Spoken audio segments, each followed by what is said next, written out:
So, hello mga property investors. Welcome po sa panibagong video na gagawin natin dito po sa Urban Deca Homes, Ortigas. Yan, pag-usapan natin yung new price list. No? Nagkaroon na po tayo ng price increase as of July 1, 2024. So, tunghayan po natin.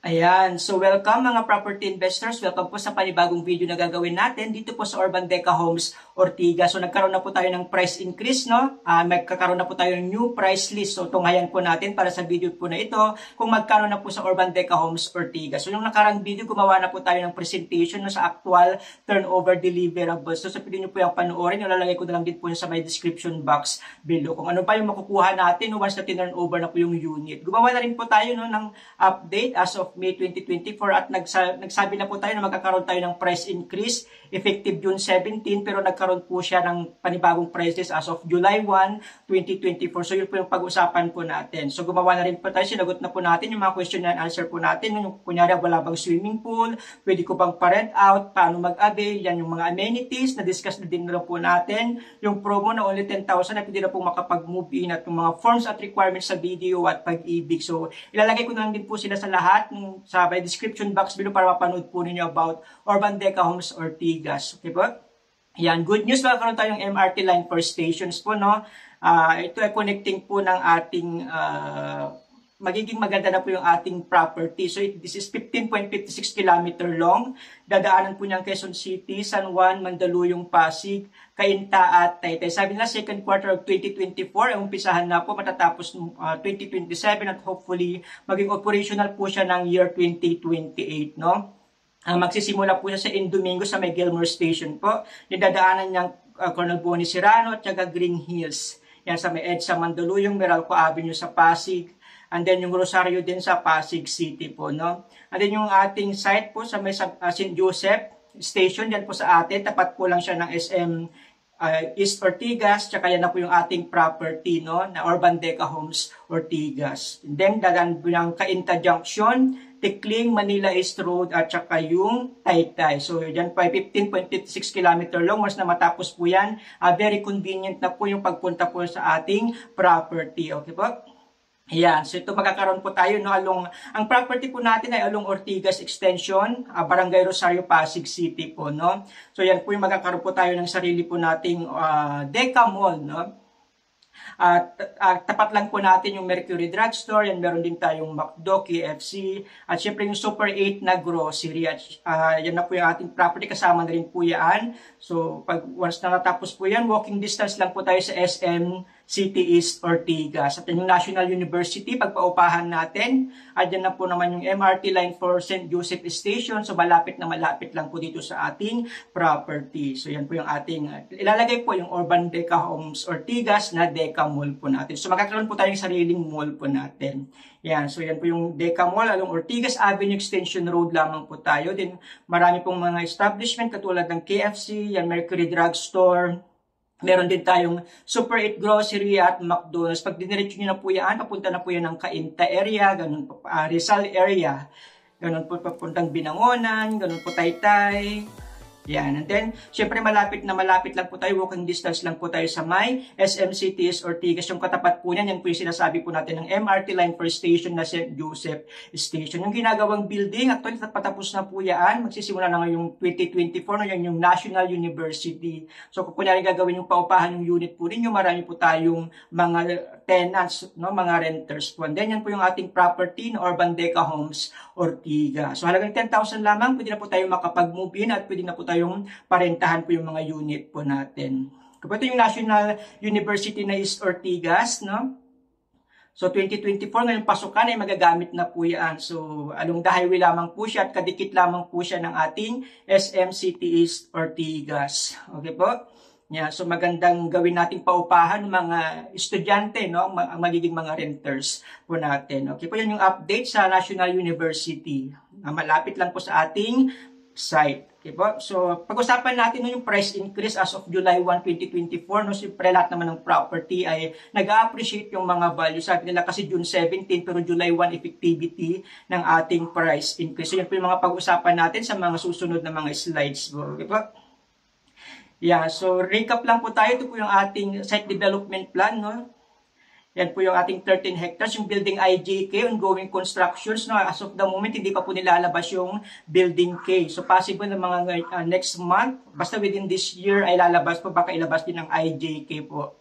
No? So wala pa po tayong advice kung ilalabas. Yung building L, yan yung newly RFO natin. 20,000 lang yung reservation na pwede na po tayong makalipat. No? Once ma-approve yung mga loan, take out natin yung MNOPQR, yung mga ready for occupancy. Nakaprobo pa rin pang MNOPQR ng mga 10,000. So, LMNOPQR. So, 7 pa lang po yung mga building no, na for sale dito po sa Urban Deca Homes, Ortigas. Then yung ating parking building po na up to 7 level po. Yan. So, tanghayan natin ba yung mga bagong price list na po niyan. No? So, ito po yung update. Ito po yung building IJK, ongoing constructions po natin. Yan yung L, newly RFO po natin. Andin yung MNOPQR. Yan yung mga ready for occupancy. So, LMNOPQR, yun yung mga for sale po natin as of the moment po. Yung MNN, mga pet friendly. Lahat po ng floors ay pwede po ang mga pets. And then the rest of the building, second to third floor po yung mga ibang allowed yung mga pets po yan. Second to third floor lamang po. Okay po? Yan. So, ito yung ating amenity area, 1.3 hectares. Yan po yung ating clubhouse na rin po. So, yung update as of July 2024 dito po sa Urban Deca Homes, Ortigas. Sa facing north, facing east, facing west naman po dito sa site na to. Okay po, yan po yung ating, kung gusto ng Ortigas view, no, yung MN. Yan po yung mga pet friendly, may mga butas sa gitna. Yan po yung ating tinatawag na courtyard or atrium na mas mura po, more or less 200,000 yung difference po niya. So LMNOPQR, yan yung mga ready for occupancy na po ng mga property. So kung gusto niyo makita yung mga units po natin, previewing lang po. Gusto ko lang malaman yung pangalan niyo po, time and date, kung kailan po kayo available na mag-view. Ngayon kung may mga specific units kayo, mga gusto ko niya, may paborito kayo mga numbers, paboritong floors, yan, mag-prepare lang po tayo ng 2 months payslip, certificate of employment with compensation, tsaka 2 valid ID. So, tawagan nyo na po ako, 0936-899-2683. Available po ako sa Viber, WhatsApp, Telegram, Truecall, at True Text. Again, 0936-899-2683 para po makita na po natin, no, makapag-set tayo ng schedule para mag-view nyo po yung mga unit dito po sa Urban Deca Homes, Ortigas. Again, previewing po tayo. So, ito na po yung update. Yan na po yung building I, yung building J, yan naman yung building K na color blue, and then yung L, M, N, mga green, nasa likod po ng clubhouse, and then O, P, blue, and then QR, yan po yung mga yellow po nating mga properties, na mga buildings po. No? Yan yung ating children's playground, may mga naglalaro po dyan. Then outdoor gym, yan po yung ating clubhouse. So yan na po yung update as of July 2024 dito po sa Urban Deca Homes, Ortigas. Yan, so good news po dahil naka-promo pa rin tayo 10,000 reservation fee, no, sa Pag-ibig. No, actually, pwede na rin po ang mga bank financing tsaka in-house. Pinakamababa lang ang interest ng ating Pag-ibig. Up to 30 years ay pwede ang Pag-ibig. Same na rin po sa BPI, pwede na rin po ang 30 years sa BPI. So Pag-ibig, pinakamaliit po na, pinakamababang interest po ang Pag-ibig financing. So ito yung mga requirements natin, no? Kung gusto nyo kumuha po through Pag-ibig, yan, prepare po tayo ng 2 valid IDs. Yan, 3 months payslip and certificate of employment with compensation. Yan, prepare nyo na rin po yan. And then, yung mga birth certificate or marriage certificate, yan, 4 pieces, 1 by 1, ID picture, white background. And then, yung virtual Pag-ibig print out, at least 24 months, nakukuha po yun through online or sa branch po ninyo. And then, sa ITRBIR Form 2316, kung meron po kayong updated, i-prepare nyo na rin po, dalhin nyo na rin po during reservations po. So again, pag-usapan natin yung value appreciation na nagkaroon na nga po tayo ng price increase as of July 1, 2024. Mga bilihing mga pagkain natin ay tumataas. What more, yung mga real estate properties, katulad ng mga condominium at mga bahay. So tinatawag po yun na value appreciations. From time to time ay tumataas. What good news po, mayroon pa rin tayong 10,000 cash out lang. Pwede na tayo makapag-move in within 1 to 2 months. So ito po yung ating update na price list sa mga building MNOPQR. Okay po? Yan, as of July 1, 2024. So again, prices are subject to change without prior notice. Po lalo yung mga resale, medyo may konting difference lamang naman po. So meron tayong low zone, 2nd to 5th floor, no, kung gusto nyo mga low zone. Sa mid zone, 6th to 10th floor. And then yung high zone, 11th floor pataas, na up to 16, up to 17th floor, ganun po. So, tatlo lang naman yung sizes natin dito po sa Urban Deca Homes Ortigas, no? Dalawang 2-bedroom na 30.60, tsaka 35.57, at 3-bedroom na 42.07 square meter. Meron tayong mga courtyard, at meron tayong mga outer units. Okay ba? So, mamimili na lang po kung outer or inner po, at kung anong 2-bedroom. Ang marami po tayong availability, yung 30.60 square meter. So, yan po yung mga contract price po natin. Wala pa tayong VAT, kasi nagkaroon po ng memo, no? Ang ating revenue po. No? Meron tayong total applicable discount na 100,000 at yan sa MNOPQR. No? And then yan na po yung total outstanding obligations natin, yung babayaran po natin. At good news, no, meron tayong total down payment na subsidized. No? Meron tayong mga equity promo. So, napaka-generous lang ating developer na nagbigay siya ng equity promo. So, 10,000 lamang po ang reservation po dito po sa Urban Deca Homes Ortigas, no, sa mga building MNOPQR. So, napaka-generous ng ating developer. Nagbigay siya ng equity promo, subsidized na po yan. So, hindi na po natin yan babayaran. So, more or less, nasa 5%, tinanggal na po siya, no, sa ating total outstanding obligations applicable to sa Pag-ibig, in-house, tsaka mga bank financing. Yan yung mga loan amount na lang po natin, depende po kung anong kukunin nating financing. So, nag-issue nga po ang Revenue Regulation number 1-2024 na about value-added tax exemption po, no? About sa mga sale ng housing lot and other residential dwelling. So, dating 3.199 million, ngayon ay nasa 3.6 million na po para maging battable po yung ating mga properties effective July 1, 2024. So, hindi po tayo saklaw ng ating VAT po. So, VAT exempted po tayo. So, ito yung ating typical unit layout. Yan. So, meron po tayong tinatawag na atrium or courtyard, yung mga inner units, yung butas na gitna ng building.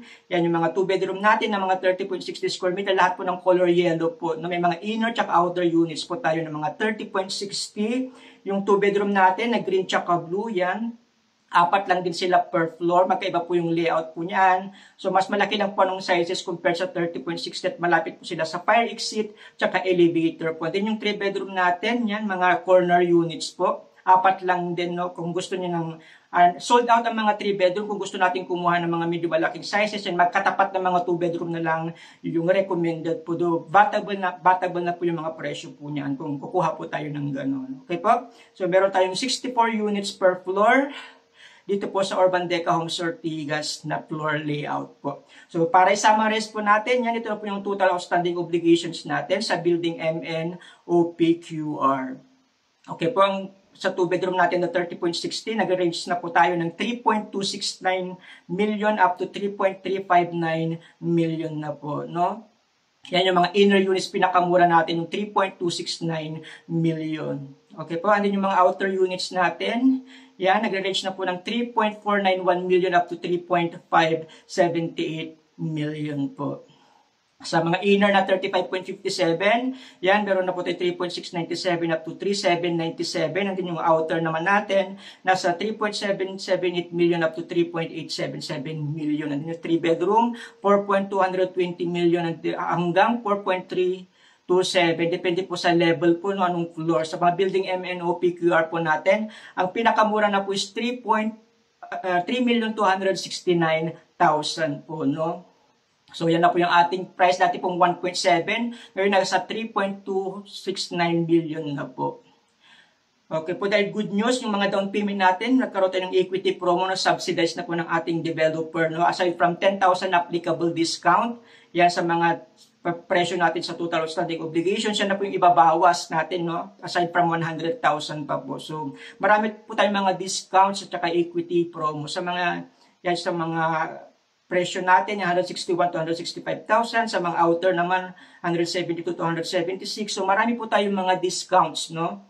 Subsidized, tsaka mga total applicable discounts sa ating total outstanding obligations. Total outstanding obligations, kasama na po yan yung transfer of title, documentations, processing, ganun po. Okay po, so wala tayong mga hidden charges. Ito naman yung building L po natin, no?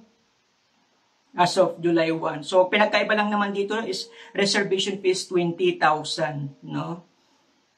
Yan yung mga contract price po natin. And then, but exempted din po tayo. May total applicable discount din po na 100,000 po lahat po ng units po natin. So, pinagkaiba lang kanina sa mga MNO PQR, yung 10,000 sa Building L is 20,000. To summarize po, ang pinakamura na po natin is 3,332,000. Up to 3,423,000. So, yan na po yung mga presyo po natin dito sa Building L. Sa mga susunod na video, gagawa po tayo ng mga sample computations no, po ng mga 2-bedroom na 30.60, 35.57 at saka mga 42.07 square meter. Sold out ang ating 3-bedroom as of the moment po. So, antayin na lang po natin lumabas yung Building K. Kung gusto nyo yung mga facing amenities, ganun po. Okay po? So, yan po yung ating mga availability, mga new price list dito po sa Urban Deca Homes Ortigas. Yan. So, hassle-free, enjoy pag-ibig, siyang pinakamababang interest na loan up to 30 years. Kakash out lang po natin ng 10,000 to 15,000, pwede na po tayong makapag-move in. For us, 6.250%. No, para interest rate sa pag-ibig. So, yan. Nakita na po natin yung mga price list po natin, new price list. Then nagkaroon na po tayo ng price increase as of July 1, 2024. So, yan yung Building K natin. Expect natin yan na baka lalabas ngayong buwan po, no? Or sa mga susunod na buwan. So, wag niyong kalimutang i-click ang subscribe at ang notification bell para updated po kayo palagi sa lahat ng mga upload ko po dito po sa Urban Deca Homes Ortigas. So, yan po yung ating Building L. Yan, facing siya ng ating clubhouse, no? Yan po yung ating clubhouse na Alpha Mart. So again, I'm inviting everyone, kung gusto niyo makita yung mga default units po natin, free viewing po tayo, no? Tawagan niyo lang po ako 0936-899-2683 para po mapuntahan po natin itong Urban Deca Homes Ortigas. Maraming salamat at God bless everyone.